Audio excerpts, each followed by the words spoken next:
Hola, bienvenidas y bienvenidos a un nuevo episodio de los libros de Baker Street. En el episodio de hoy os voy a hablar de 5 libros a los que le puse 5 estrellas.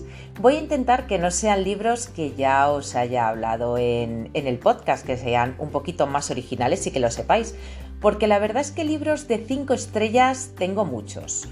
Vamos a hacer un pequeño resumen y luego os hablo de los 5 que he elegido. Por nombraros alguno, el primero al que yo le pondría y le he puesto 5 estrellas es Estudio en Escarlata, de Arthur Conan Doyle. Una de las primeras historias de Sherlock Holmes. Esta, para mí, es una de las mejores y tiene sus 5 estrellas bien merecidas. Por otro lado, que ya os hablé de ella en el episodio en el que os hablé de la novela policíaca japonesa, otro para mí de 5 estrellas es La devoción del sospechoso X, de Keigo Higashino. Una historia de detective japonesa con la que yo me inicié en este género y que me encanta. Otro libro de 5 estrellas del que os he hablado recientemente es Un reflejo velado en el cristal, de Ellen McCloy. Que trata del doble fantasmal de una persona. Es muy entretenido. Os hablé de él en el episodio en el que os hablaba lecturas para la Spooky Season, y tenemos la buena noticia de que ya tenemos traducido al español otro libro de Ellen McCloy. En este caso se trata de Bajo la nieve, a ver si también tiene 5 estrellas. Y por otro lado podríamos darle, y le di 5 estrellas, a los 3 libros de la trilogía de Billy Hot de Stephen King.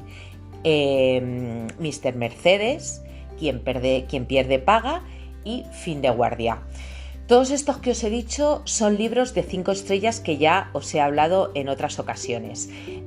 También os podría nombrar Las 2 vidas de Mina Índigo, del cual tenéis un episodio en el podcast donde os hablo solamente de ese libro, y también de Lugar equivocado, momento equivocado, que es un thriller que leí hace poquito, que trata de viajes en el tiempo y que también se llevó las 5 estrellas. Una vez que os he hecho este resumen de todos los que a mí me parecen que más destacan entre los 5 estrellas, vamos a empezar con la lista de los 5 que he elegido para hoy. ¿Quieres saber cuáles son? Pues quédate, que empezamos. El primer libro de 5 estrellas del que os voy a hablar es Todas las piezas rotas, de John Boyne. Está publicado en 2023, en marzo del 2023, por Salamandra y traducido por Gemma Rovira. Este libro, Todas las piezas rotas, es la continuación del libro El niño con el pijama de rayas, que tan famoso hizo a John Boyne. Este libro yo pensé que iba a ser, me lo leí por curiosidad, por decir, ¿qué pasaría luego? ¿Qué pasa después de este libro del niño con el pijama de rayas que en su día a todos nos dejó tan impactados? Pero conforme lo iba leyendo vi que no era un alargar más la historia, sino que tenía su propio trasfondo. Para quien no haya oído hablar de él, os leo la sinopsis. Cuando Bruno decidió acompañar a su amigo Shmuel a la cámara de gas, ¿qué ocurrió con su hermana Gretel y sus padres? ¿Sobrevivió su familia a la guerra y los estragos del nazismo? Gretel Frensby es ahora una anciana de 91 años que vive cómodamente en un apartamento en una de las zonas más acomodadas de Londres. Cuando una joven familia se muda al piso de abajo, Gretel no puede evitar entablar amistad con Henry, el hijo pequeño de la pareja. Una noche, tras ser testigo de una violenta discusión entre la madre de Henry y su dominante padre, Gretel se enfrenta a la oportunidad de expiar la culpa, el dolor y el remordimiento y hacer algo por salvar a un niño, por segunda vez en su vida. Pero para ello se verá obligada a revelar su verdadera identidad. Esta historia se nos va a contar en 2 líneas temporales y las 2 líneas nos las vamos a contar desde la visión de Gretel, ¿vale? Gretel es la hija de aquel matrimonio. Vamos a poner un poquito en contexto sin hacer mucho spoiler del primer libro, aunque ya se ha hecho película y mucha gente lo conoce. En El niño con el pijama de rayas había una familia, que es el padre, la madre, un niño y una niña, ¿vale? Después de los terribles acontecimientos de ese libro, ahora Gretel nos va a contar qué ocurrió, qué pasó después.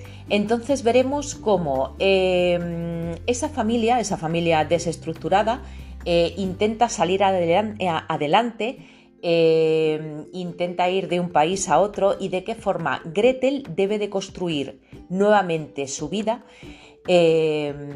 a partir de las cenizas que quedaron después de los sucesos del libro anterior.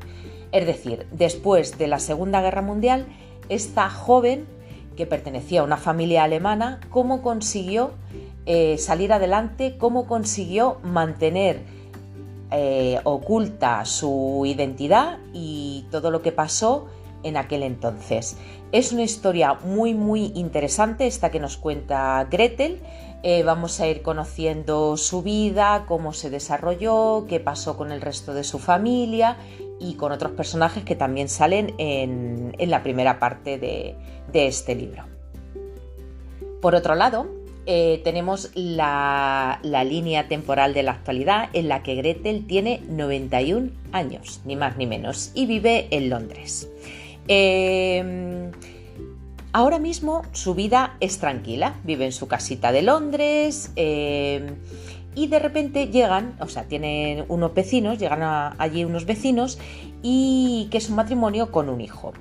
¿Qué pasa? Esta mujer, Gretel, empieza a tener una buena relación con el niño. El niño le empieza a contar cosas, hablan, pero ¿qué pasa? Que conforme va hablando con el niño y va viendo cómo es el comportamiento de esos padres entre ellos y con el niño, Gretel sabe que algo ocurre en esa familia y va a intentar por todos los medios salvar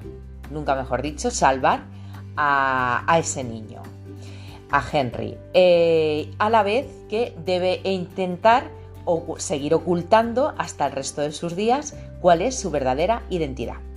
Bueno, este libro me pareció un libro de 5 estrellas, por lo que os digo, porque tiene una historia profunda. Aparte de partir de lo que ya pasó en el otro libro, nos cuenta una historia nueva.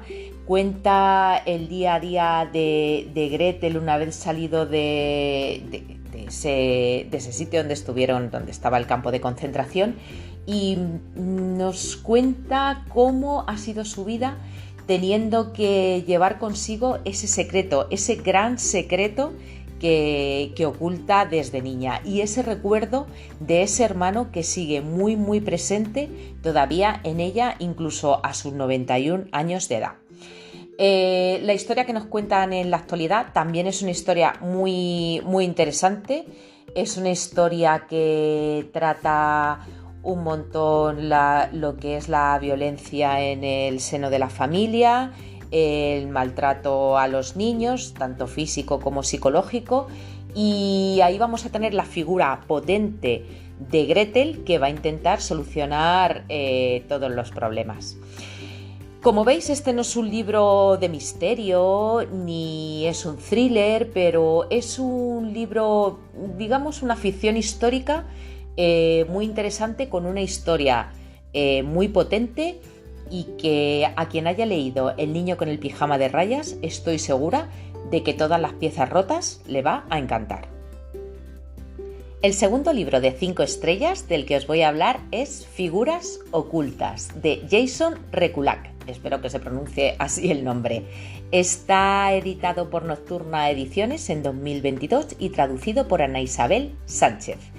Este libro tiene una peculiaridad, además, y es que dentro de él hay ilustraciones. Hay distintos tipos de ilustraciones que tienen mucho que ver con la historia.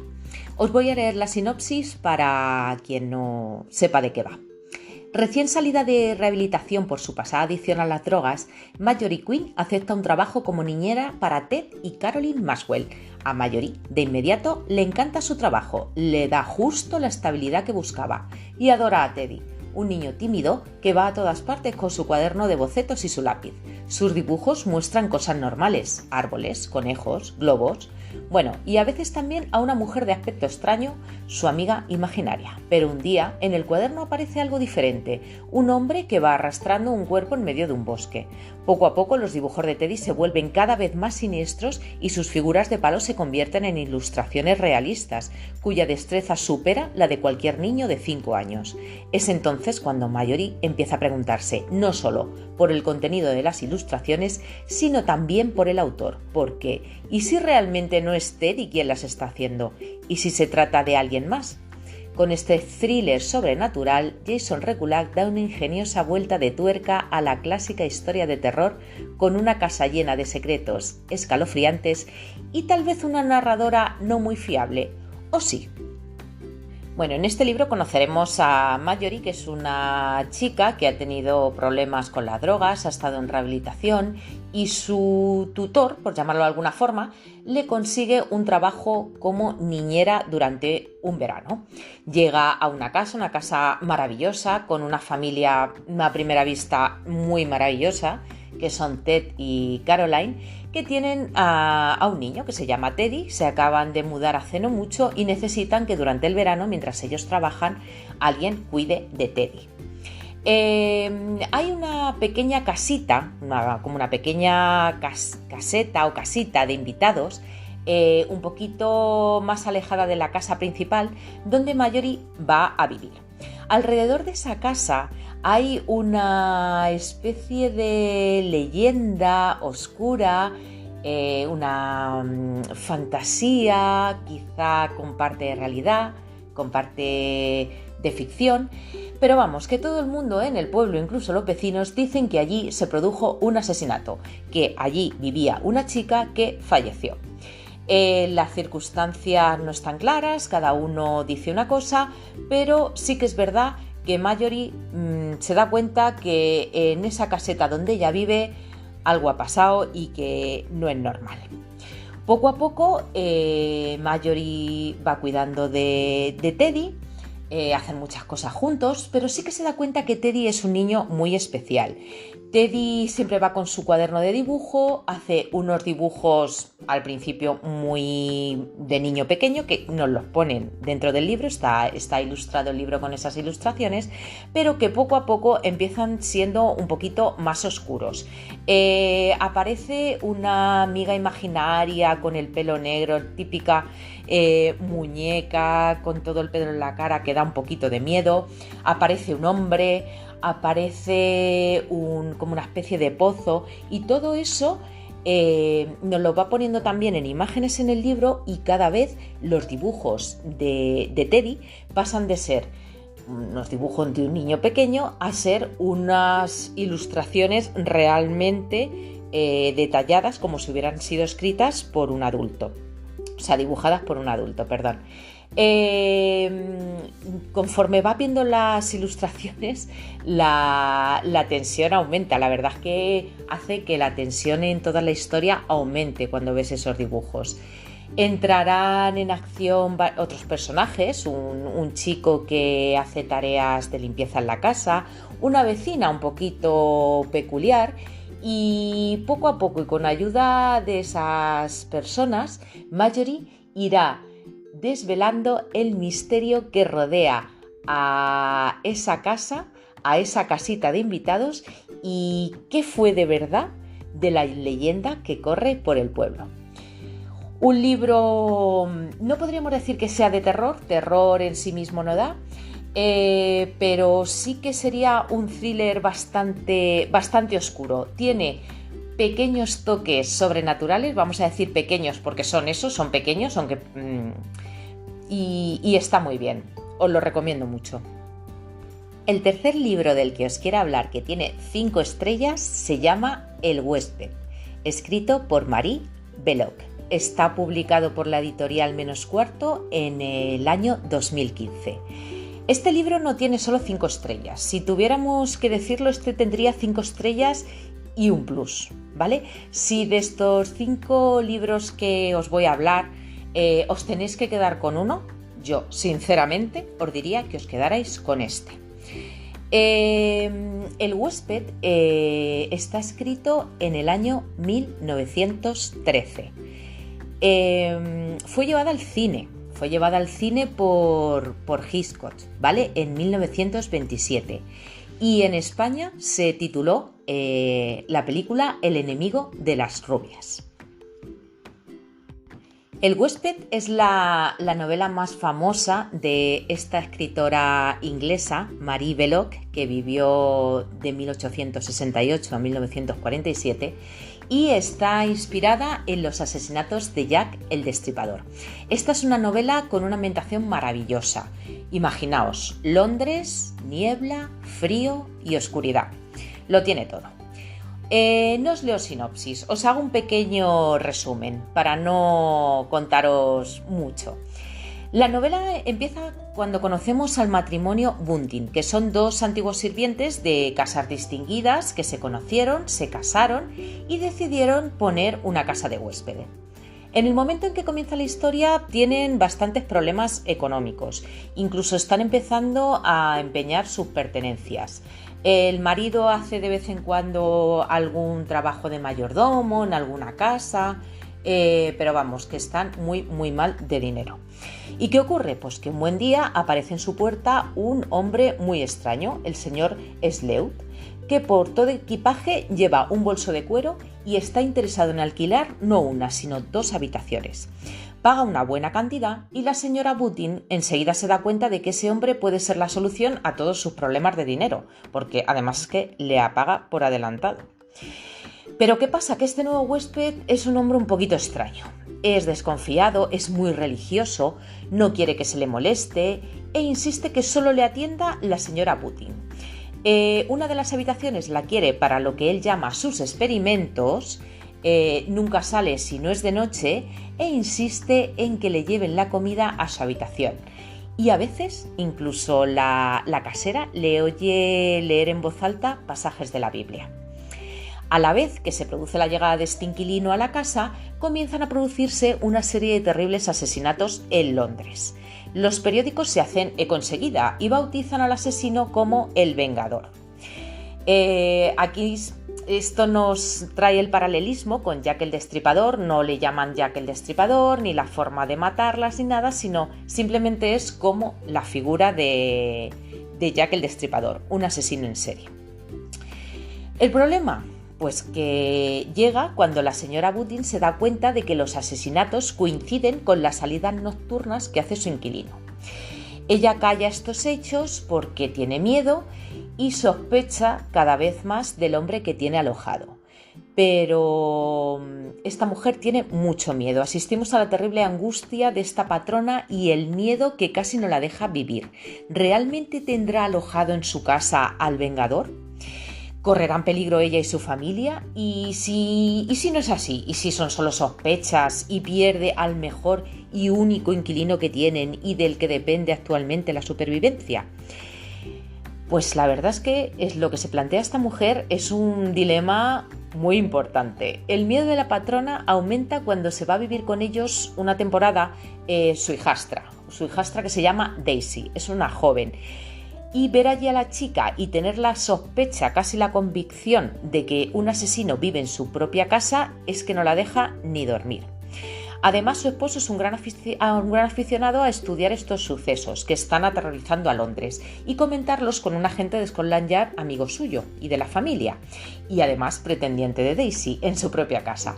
Esto pondrá aún más nerviosa a la señora Bunting y al lector también, porque vamos viviendo la tensión de esta mujer, la sabe transmitir esta autora a la perfección y vamos sintiendo nosotros también esa tensión y vemos, al igual que ella, cómo van creciendo nuestras sospechas.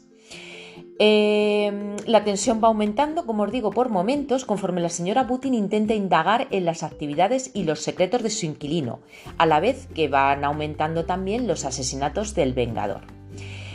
La novela, ya os digo, de forma magistral nos mantiene la intriga en todo momento. Consigue que compartamos la ansiedad y la angustia de esta mujer por descubrir si ha alojado un psicópata asesino en su casa o es todo producto del miedo, de su imaginación y de todo lo que está ocurriendo en Londres. Y ese es uno de los puntos fuertes de la novela, porque aunque las reflexiones e indicios de la señora Batten todo apunta a que el señor Sleuth es el asesino, siempre hay un ápice de duda, esto no cuadra, y hasta el final de la novela no se nos desvelará el misterio. Esta novela es una novela de misterio clásico, tiene un gran componente de terror psicológico, no es tanto lo que se enseña como lo que se imagina, y aquí no hay escenas de terror explícito, pero sí un desasosiego continuo. Esta novela es una maravilla. La verdad, ya os repito que si tuvierais que decantaros por alguna de las 5 que os voy a nombrar, os diría que os decantarais por esta, lógicamente. Terror psicológico, 100%. En cuarto lugar, otra novela de 5 estrellas de la que os quiero hablar es De vuelta a casa, de Kate Morton. Está publicado por Suma de Letras en marzo de 2023 y traducida por Máximo Sáez Escribano. Hacía ya tiempo que no teníamos novela de Kate Morton y yo creo que con esta ha dado en el clavo. Os voy a leer la sinopsis para poneros en contexto. Nochebuena de 1959, Altos de Adelaida, Australia. Al final de un día caluroso, junto a un arroyo en los terrenos de la mansión de la familia Turner, un repartidor realiza un descubrimiento espeluznante. Comienza una investigación policial y el pequeño pueblo de Tambilla se ve inmerso en uno de los casos de asesinato más desconcertantes y dolorosos de la historia de Australia del Sur. 60 años más tarde, Jess ha perdido su empleo en el periódico y tiene dificultades para llegar a fin de mes. Inmersa en encontrar una buena historia que cambie su suerte, recibe una llamada inesperada por la que decide abandonar Londres y regresar a Sydney. Su abuela Nora, con quien se crió, ha sufrido una caída y está ingresada. El recuerdo de su querida abuela contrasta con la realidad al encontrar a una mujer frágil y desconcertada. Sin nada que hacer en casa de Nora, Jess se dedica a curiosear y en el dormitorio de la anciana descubre un libro que detalla la investigación policial de una tragedia ya olvidada, la de la familia Turner en la Nochebuena de 1959. Mientras hojea el libro, Jess descubre una asombrosa conexión entre su familia y aquel suceso. Desde entonces, la búsqueda de la verdad será el único camino posible. Esta es una extensa novela de las que suele escribir Kate Morton, tiene exactamente 728 páginas. Yo lo escuché en audiolibro, en eBiblio, la reservé y tuve la suerte que no me llegó muy tarde y la duración del audiolibro fueron 20 horas y 20 minutos, pero sí que os tengo que decir que no se me hizo nada largo. En esta historia nos volvemos a encontrar una historia de personajes, de familias, de secretos familiares y también de misterios y de asesinatos. Kate Morton nos vuelve a traer todos los ingredientes para una buena historia, una larga historia, como suele hacer ella, que ahonda en todos y cada uno de los personajes y nos hace ver desde distintos puntos de vista un macabro suceso que ocurrió en una calurosa Nochebuena australiana de 1959. Vamos a empezar a conocer a la familia Turner, que tras la Segunda Guerra Mundial ha dejado atrás la más triste y destruida Inglaterra para irse a vivir a Australia, lugar de nacimiento de Thomas Turner, el padre de familia. Llegan con la ilusión de formar una familia lejos de las ruinas y la pobreza de la guerra y empezar de nuevo. Se instalan en una gran casa, en una zona de Australia del Sur, que ya para empezar tiene una triste y macabra historia. Parece ser que esa casa fue construida hace un tiempo de un hombre para su joven prometida y la prometida murió antes de llegar a esa casa. Ya de por sí la casa tiene su historia.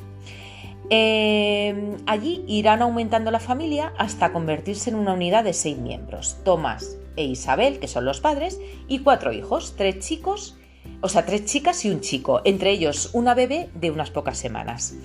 En esas navidades de 1959, Isabel está sola con sus hijos en casa porque su esposo está de viaje y recibe la visita de su cuñada Nora, que está embarazada y está, por así decirlo, también escapando de un matrimonio no muy avenido. Va un poco a refugiarse con su cuñada allí a Australia. Y así es como llegamos a ese día de Nochebuena, cuando un repartidor del pueblo llega con su caballo a las proximidades de la casa de los Turner y descubre una situación aterradora. La tragedia se ha cernido sobre la familia Turner y todos los que los rodean verán afectadas sus vidas para siempre. De aquí daremos un salto a 2018, donde Jess, una joven periodista en paro que vive en Londres, recibe una llamada desde Sydney porque su abuela Nora, con la que se ha criado, ha tenido una terrible caída y está grave ingresada en el hospital. Jess se traslada a Sydney para ver a su abuela y en la casa donde ha crecido descubrirá un libro que le desvelará la tragedia sufrida por la familia Turner años atrás y cómo eso está íntimamente relacionado con su familia.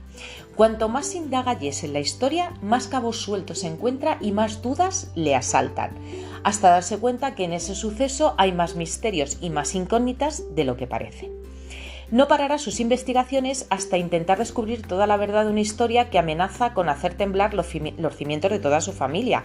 Todo lo que ella creía saber de su familia puede ser que no sea verdad, que esté todo bajo un halo de misterio. Kate Morton nos vuelve a sumergir en una historia, yo os digo, muy redonda, con saltos en el tiempo, pero no te pierdes, con distintos enfoques, se ven desde distintas perspectivas las pinceladas y de los distintos personajes que incluso nos cuentan la misma escena desde distintos puntos de vista. A mí ya os digo, no se me hizo nada larga porque la verdad es que es muy entretenida, o sea, no puedes dejar de leer, en mi caso, de escuchar, porque vas descubriendo poco a poco junto con la protagonista cómo se han sucedido los acontecimientos, lo que ocurrió ese día de esa Nochebuena y cómo eso a lo largo de los años ha ido, pues eso, trastocando la vida de muchísimas personas.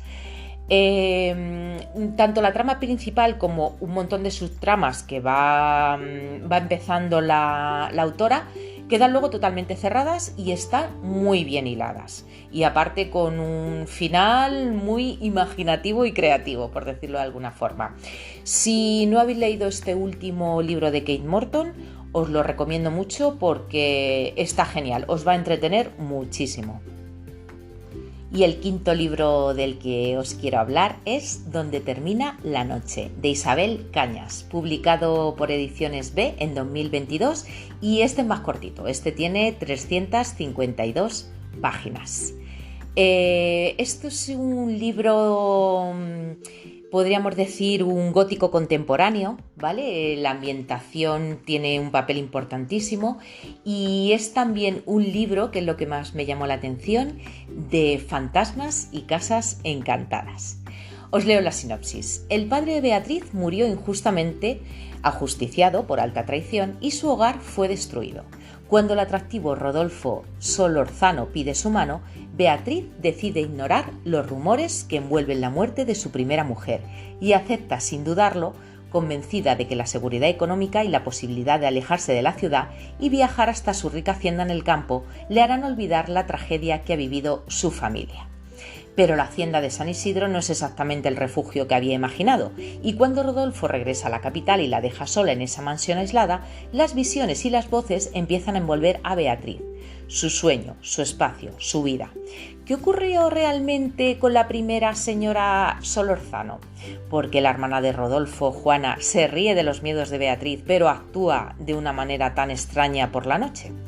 Lo único de lo que Beatriz está segura es de que algo ocurre en la hacienda de San Isidro y que solo ella puede salvarse. Bueno, esta novela nos sitúa en la primera mitad del siglo XIX en México. Vamos a conocer a Beatriz y Beatriz vive con sus padres y un suceso cambiará toda su vida, la suya y la de su familia. Su padre será apresado y ajusticiado por la milicia acusado de alta traición. Van a prender fuego a su hogar y las dos mujeres no les va a quedar otro remedio que pedir asilo en casa de unos familiares que las van a tratar muy mal. Beatriz ve como ella y su madre se consumen poco a poco viviendo de la caridad en esa familia que no las quiere, que las humilla y lo están pasando realmente mal, además de la tristeza que lleva por la muerte de su padre a la que estaba muy unida. Entonces es cuando Beatriz conoce a Rodolfo Solórzano, y pide su mano. Rodolfo pide su mano y, aunque no está enamorada, Beatriz ve que casarse con él sería una salida a todos los problemas que tienen ahora mismo ella y su madre. Rodolfo es el dueño de una gran hacienda en San Isidro, es un empresario de éxito y tiene mucho dinero, con lo cual, vamos, Beatriz ni lo duda. Su madre se opone totalmente a ese enlace porque no quiere que Beatriz sacrifique su vida casándose con un hombre al que no ama. O sea, ella se casó por amor, ella ha querido siempre a su marido y no quiere que Beatriz se tenga que casar con alguien que no ama solo por interés. Y además a la madre de Beatriz este hombre le da muy mala espina. Rodolfo es un hombre viudo que perdió a su esposa en extrañas circunstancias y al llegar a la hacienda Beatriz percibe cierto malestar hacia ella por parte de la hermana, de otros habitantes del pueblo, de gente que trabaja en la casa. Como que no están muy abiertos, oponen como cierta resistencia a ella. Pero bueno, todo parece desarrollarse de manera normal en esa nueva casa, en esa nueva vida. Beatriz, aunque no está enamorada, pero está ilusionada con hacer de esa hacienda su hogar. La quiere decorar, la quiere adaptar a sus gustos y de esa forma llevarse a su madre con ella para que viva con ellos y deje a esa familia tan asquerosa con la que está viviendo y que la está tratando tan mal. Y así ser felices las dos. ¿Pero qué pasa? Un día Rodolfo debe ausentarse por negocios a la ciudad y Beatriz se queda sola en el gran caserón. Y poco a poco se da cuenta de que algo extraño sucede entre esas paredes. Lo primero es que la casa parece rechazarla. O sea, Beatriz percibe temblores, susurros, pasos, tiene visiones, vibraciones de las que parece que solo ella se da cuenta.